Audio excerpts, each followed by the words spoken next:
Well, hello. Thanks again for tuning back into the Just Colleen Podcast. I am Colleen, where we talk about real life situations with an objective of don't let life get you down. We've all been there at one point or another where we needed to take care of something super important.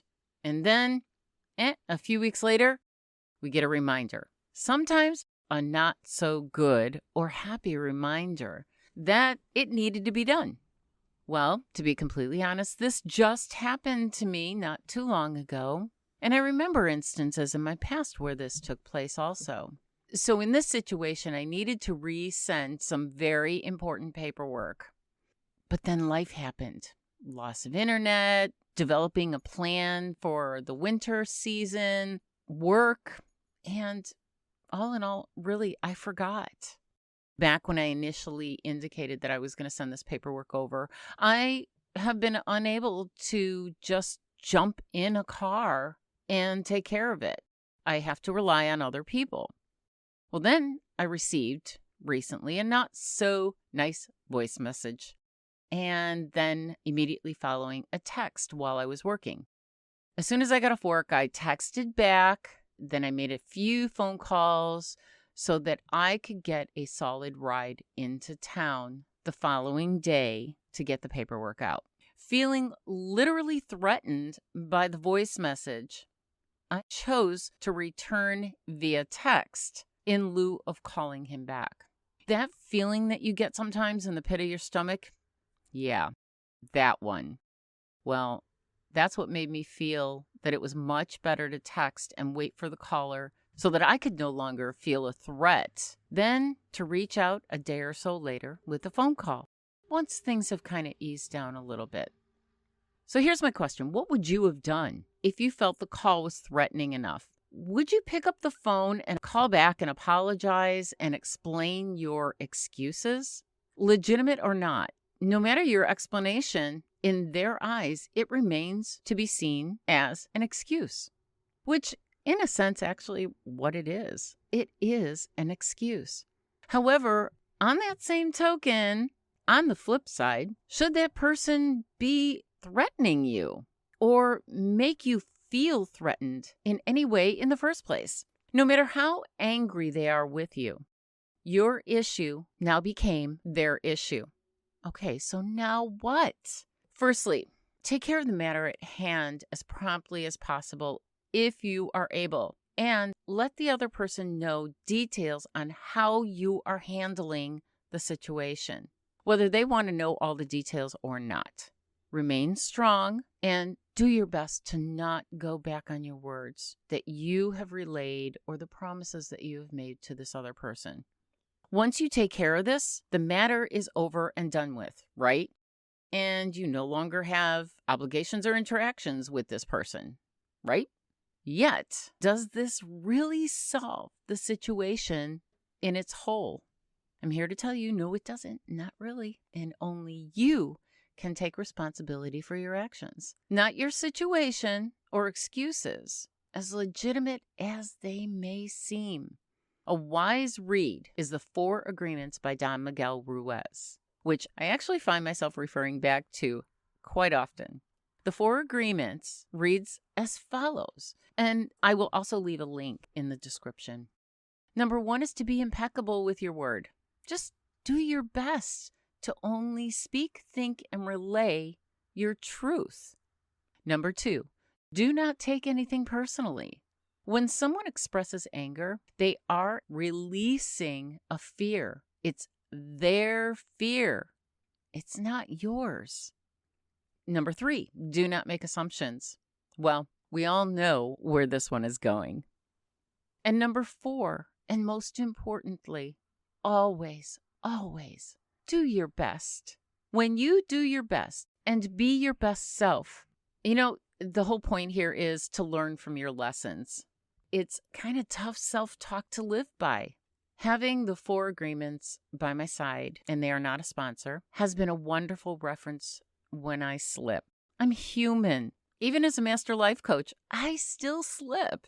Being able to forgive myself, yes, for even forgetting to do something so important that it impacts another. That is my lesson. That is your lesson.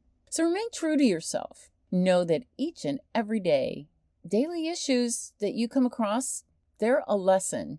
Be it to be more honest with yourself, or to be more honest with others, or even to learn to not take what another expresses personally. We all forget something at one point or another, whether it be so important again that it impacts another, or that we left our glasses on top of our head. You ask, how can I remember maybe all the kids in the family's birthdays? Or I was at the store, milk was on my list. Oh my gosh, why did I forget it? There is a reason behind you forgetting these things. You need to slow down. And yes, I did say that. Slow down. Kind of reflect a bit and discover the whys, as there really is a reason and maybe even a trigger behind your forgetfulness. Now, taking this a little bit deeper, did you know that forgetfulness, especially when it impacts important centers in yourself, along with others, it may in fact be a means of self-sabotage? Have possibly things been going really well and then, bam, you find out you forgot that one important thing? Has that happened before? Think about it. How many times has this happened before? According to Psychology Today, self-sabotage can include just standing in your own way, like working too much, procrastination, being that perfect you, overindulging in relationships or food, worry and concern maybe about finances, and forgetfulness of important details. These all lead to stress. Why do you want to self-sabotage yourself, to stress yourself out more? Maybe it's a way that's familiar to you. Is it a way of life that you are used to? Yeah, now we're digging down the rabbit hole a little bit deeper, and we are back to discovering those important triggers.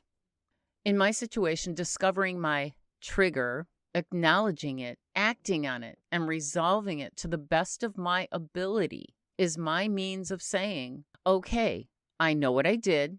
I know what I didn't do. If an occurrence comes up again, which I hope it doesn't, how will I proceed? And being an impeccable me while doing it. Am I going to stumble? Well, you know what? Maybe. Am I going to pick myself up and clean up my mess? Yeah, of course I will. Will I acknowledge the trigger? Absolutely. Sometimes we may need to trip a little bit before, we understand and get the whole walking upright thing, right? And it's okay. We are here to learn, to grow, and to be the best of who we can be, moment by moment, day by day. And it's okay. When forgetfulness, though, impacts your life to a point where it becomes so stressful in your everyday matters, perhaps it's time to reach out to your medical professional. All right, whenever you're ready, let's chat a bit. You can schedule a no-cost 90-minute coaching session with me by submitting your request at VObyColleen.com. Donations are gratefully appreciated to help support our channel. Listen, you're not alone in life. We stumble, we trip, we fall, we forget. There are those things out there, and that there are people out there that will take you seriously and actually hear you. Without judgment, unconditionally. Always remember, we're human. We're imperfectly perfect. Thank you again for tuning back into another episode of the Just Colleen Podcast. Don't let life get you down. I'm Colleen, helping you along every week with a little nudge to see the light at the end of the tunnel. If you're interested in being a guest host or sponsor, Please, again, reach out to me via our submission form at VObyColleen.com. Most importantly, have a fantabulous day.